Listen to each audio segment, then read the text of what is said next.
Assalomu alaykum azizlar. Sizlarni kanalimda ko'rib turganimdan bag'oyatda xursandman. Uylanganimga 4 yil bo'ldi. O'zim tanlagan, yaxshi ko'rgan qizga uylandim.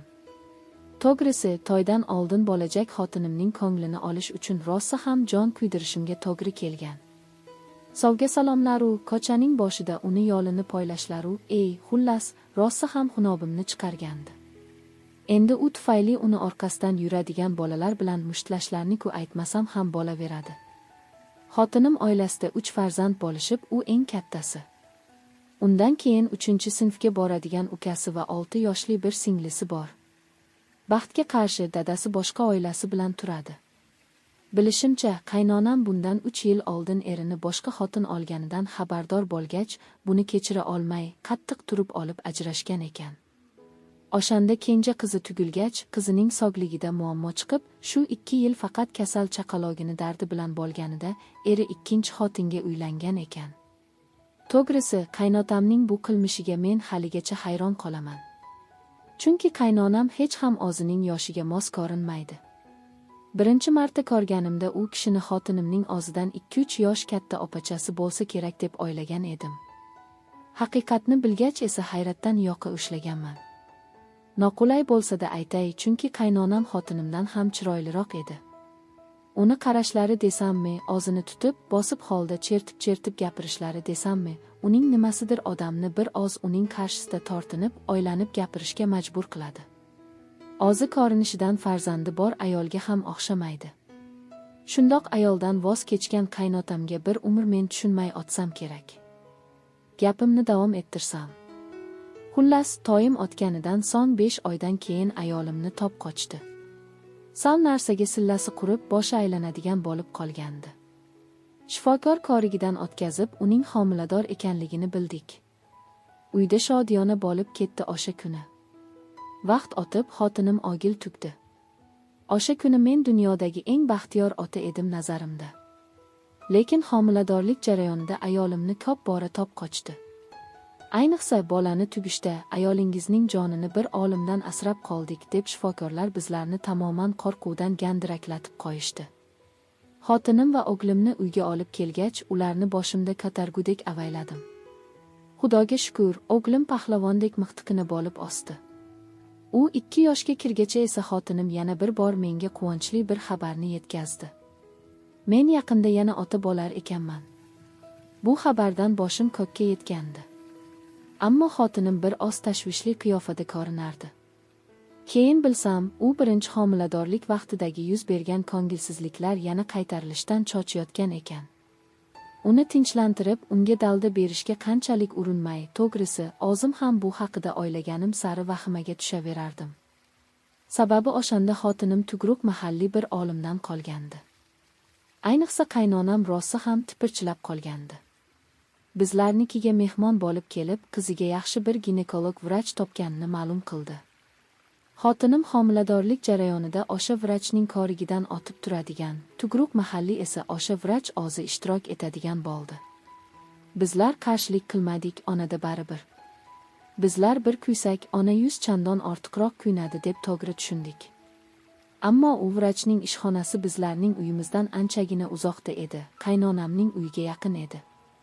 Shunday qilib kunlar, oylar o'tdi.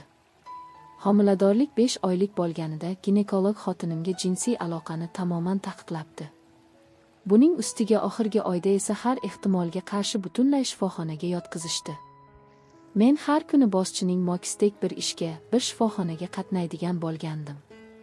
Ustiga ustak kun ora zalga ham borib turardim. Qaynonamnikiga ham kun ora bir rovga kirardim. Chunki o'g'limni bir kuni qaynonam bilan qoldirsam, bir kuni o'zim bilan olib ketardim. Qaynonam shuni iltimos qilgandi.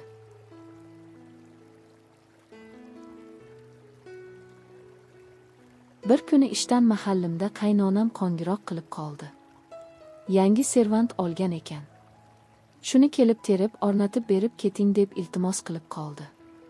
Xo'p, ishimdan keyin boraman deb aytdim. Aksiga olib, ishdagi muammolar bilan o'sha kuni ishimda ancha kechgacha qolib ketdim. Kech bo'lsa-da, ishdan chiqib to'g'ri qaynonamnikiga yo'l oldim. O'g'limni ham olib ketishim kerak edi. Qaynonam meni juda ham iliq qarshi oldi. Kirganimdanoq qoyarda qo'ymay meni dasturxonga o'tirgizib osh suzib keldi. Ishni keyin qilasiz, avval ovqatlanib oling deb ovqatga unday boshladi. To'g'risi o'zim ham juda ham och edim.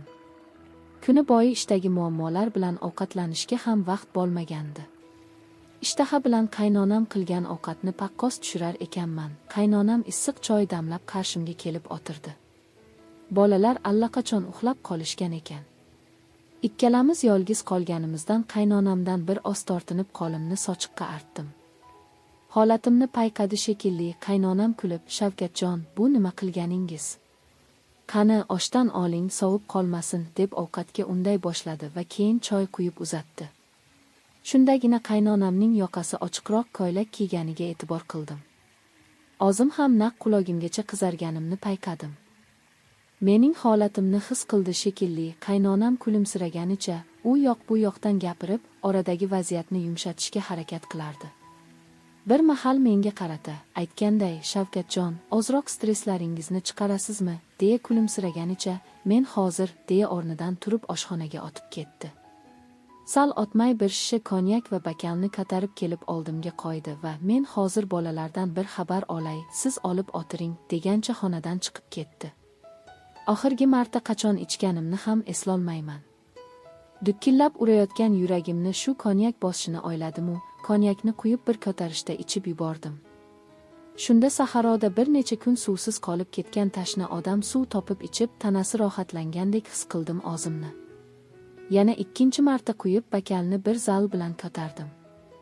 Ich-ichimga issiqlik yugurib, tanam sal bo'shashgandek yengillik yugurdi badaniga. Oshni tanovul qilar ekanman, oz-ozdan kayfiyatim ko'tarilayotgandi. Bir mahal qaynonam kirib keldi.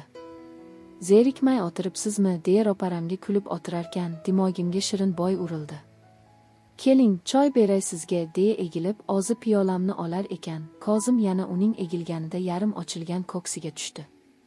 Nima qilishimni bilmay ko'zimni olib qochdim. Qaynonam choyni quyib, "Oling" degancha piyolani uzatdi. Uning ko'zlariga tik qaragancha piyolaga qo'l uzatar ekanman. Qo'lim uning barmoqlariga tekkanida ham u pinagini buzmadim. Qaytamga yana ham kulimsiragancha, ko'zlarimga bir zum sirli qarab, keyin uyalib ko'zlarini dasturxonga tikdi. Voy ajab! Uning bu nozlanib uyalishi g'oshangaga kirgan kuyovning ro'parasida ilk bora turgan yosh kelinchakning holatiga o'xshardi. Shunda vujudim qizib, tanamda qon ko'pirayotganini his qildim. Endi hech tortinmay unga boshdan oyoq tikilib qararkanman. Bu oppoq yuzlar, qop-qora qoshlar, surma tortilgan chiroyli ko'zlar u qayrilma kipriklar, qaynonamning qomati haqiqatdan ham juda ham chiroyli edi. Xuddi qum soatga o'xshardi. Yana konyakni quyib bir ko'tarishda bo'shatib, qaynonamga gap otdim. "Oshdan oling men bilan. Bir ozimga osh tatimayapti, sherik bo'ling menga." Qaynonam bir oz nozlanib turgach, "Mayli, gapingiz yerda qolmasin" deya ozgacha bir ohangda gapirganicha oshga qo'l cho'zdi. Qaynonam ochiqdan ochiq menga ko'z suzib o'z maylini bildirayotgandi. Konyakdan quyib unga uzatar ekanman. "Ha, unda bunisini ham yerda qoldirmang" dedim tik qarab. U bo'lsa, "Ha shunaqami" deya menga qulik bilan kulimsiraganicha, kutilmaganda qo'limdan olib, bokalni lablariga olib bordi. U bokalni qaytarib uzatar ekan, bokalga qo'shib qo'lidan tutib uni og'zimga tortdim. Buni qanday yuz berganini to'g'risi o'zim ham payqamay qoldim. O'sha tundagi voqealarni to'liq ayta olmayman. Ammo shuni aytishim mumkinki, o'sha damlarda men ham, qaynonam ham bir-birimizga kim ekanligimizni tamoman unutgan edik. Kiyinib yuvinib chiqqach mehmonxonaga o'tib uxladim. Meni uyg'otishganida allaqachon kun yorishib, bolalar quchuq qilib o'ynab yurishgandi. Dam olish kuni edi, ishga borishimni ham keragi yo'q. Va'da qilingan bahonadagi servantni bir amallab o'rnatib bergach, o'g'limni olib o'z uyimga keldim. Uydagilarga oy oxiri hisob-kitobimiz ko'payib ketgandi. Dam olish kuni ham ishlaylik deb, qariyb tong otguncha ishlab ishni tugatdik. Tong yotgach, o'g'limni borib olib kelayapman, dedim va o'zim dam olishga kirib ketdim. O'sha kuni kechgacha uxlabman. Uydagilar kechki ovqatga turgizishdi. 2 kundan keyin xotinim ham eson-omon ko'zi yoridi. Yana o'g'il. Juda ham suyundim. Dunyoda mendanda baxtli inson yo'q edi nazarimda. Mana o'sha ishlardan keyin ham oradan qariyb 1 yil o'tibdi. Bu vaqt ichida qaynonam bilan bir necha marotaba yuzma-yuz keldik. Har safar u ham, men ham uyatdan ko'zimizni olib qochaveramiz. Biroq men buni berkitishga majburman. Mana aziz muxlislar, bugungi hikoyamiz songi ham o'z yakuniga yetib qoldi. Siz esa bizning kanalimizga obuna bo'lishni unutmang. Chunki oldinda sizlarni bir-biridan qiziqarli hayotiy, oilaviy voqealar soni kutmoqda.